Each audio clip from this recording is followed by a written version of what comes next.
একটি সাধারণ দিন, কিন্তু অসাধারণ কিছু স্বপ্ন। ভোরের আজান থেকে রাতের শেষ কাজ পর্যন্ত, এটাই আমার বাস্তব জীবন। ভোর ৫টা, বেশিরভাগ মানুষ তখন ঘুমিয়ে, কিন্তু আমার জন্য এই সময়টা নতুন দিনের শুরু। প্রতিটি সকাল আমাকে মনে করিয়ে দেয়, স্বপ্ন পূরণ করতে চাইলে ঘুমের চেয়ে পরিশ্রমকে বেশি ভালোবাসতে হবে। নামাজ শেষে যখন ছাদে এসে দেখি সকালের ঠান্ডা বাতাস আর সূর্যের আলো আমাকে নতুন করে বাঁচতে শেখায়। চলে যাব তখন চলে নতুন আরেকটি তবে সকালের অ্যাক্টিভিটি শেষ করে এখন যাচ্ছি নতুন আরেক জার্নিতে, অফিসে। কারণ আমার ডেইলি লাইফে এটা আমার সকালের এক্সারসাইজ, দেন সকালের ওয়েদার, সব কাজ কমপ্লিট, মানে সকালে অ্যাক্টিভিটি সব কমপ্লিট করে আমাকে অফিসের জন্য রওনা দিতে হবে। তবে এখানে যাওয়ার পর এখন নতুন সব চ্যালেঞ্জের অপেক্ষা করবে আমার জন্য। নতুন সব সিস্টেমকে নিজের ভিতরে ইমপ্লিমেন্ট করে কাজ করতে হবে। অনেক আমি অর্ধেক রাস্তা দিয়ে কান্তি ভাই লেট লঞ্চ করছিলাম, সময় আসছে।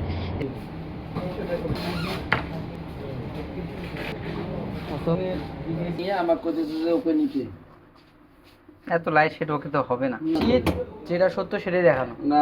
আমি খালি বললাম ও জব লাইফ সেই আসলাম, লিডারশিপ করতেছি, চাকরি করতেছি, স্যালারি নিচ্ছি, বাট নো, ভিতরে যে বাম্বু খাচ্ছি সে ছাদ থাকতেছে না, এগুলো তো বলতে হবে।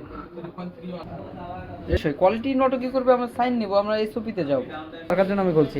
আর চা আর চিনি এটা কে মেরে দিছে? দুর্নীতি আমার সাথে, আমার বন্ধু দুর্নীতি করে। ভাইয়ের সম্পর্ক তোর কয় দিনের? 2 দিনের। হাই স্কুলের 5 বছর গেছে, তারপর তুই এই দুর্নীতি করলি, দেখছেন ভাই? একটা চার জন্য আমার সাথে 5 বছরের সম্পর্ক নষ্ট করে দিল। এটা হচ্ছে আমাদের ডাইনিং ফ্লোর, আর আমি এখন আছি হচ্ছে আমাদের ওয়াটার ডিসপেন্সে। যদিও এখন হচ্ছে লাঞ্চ টাইম, মানন ভাই লাঞ্চে চলে গেছে, দেন আসছে উনি, আজকে একাই আসছে, এই জন্য ওনার হচ্ছে শিফটিংয়ে যা থাকে উনি হচ্ছে বাসায় চলে গেছে, তো এই জন্য আসছি আমি একটু কিছু লাঞ্চ টাইমে কিছু সময় ব্যাকআপ দেওয়ার জন্য।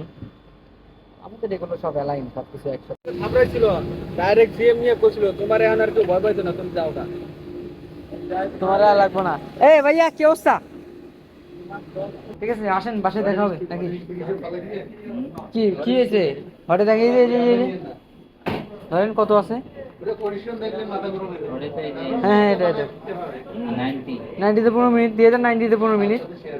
এটার মধ্যে কেমিক্যাল ঢুকাই দিব। কি কেমিক্যাল ঢুকাবে? এটা কেমিক্যাল ঢুকাবেন না না? কেন? তাহলে এক্সট্রা হট দিবেন। ও ও ও ও বাসায় চলে আসছি, তবে একটু পর ফ্রেশ হয়ে ছাদে যাব, আরও রিল্যাক্স টাইম পার করতে হবে, কারণ অলরেডি বাম্বু খাইছি দিছি, অনেক কিছু ঘটছে। বাসায় আসার পর যেটা শান্তি লাগে, তবে অফিসেও রিল্যাক্স আছে বলতে নিজের কাছে এক্সপিরিয়েন্স তো শেয়ার করছি, আমার দিনটা আমি আমার মতো করে এনজয় করতেছি।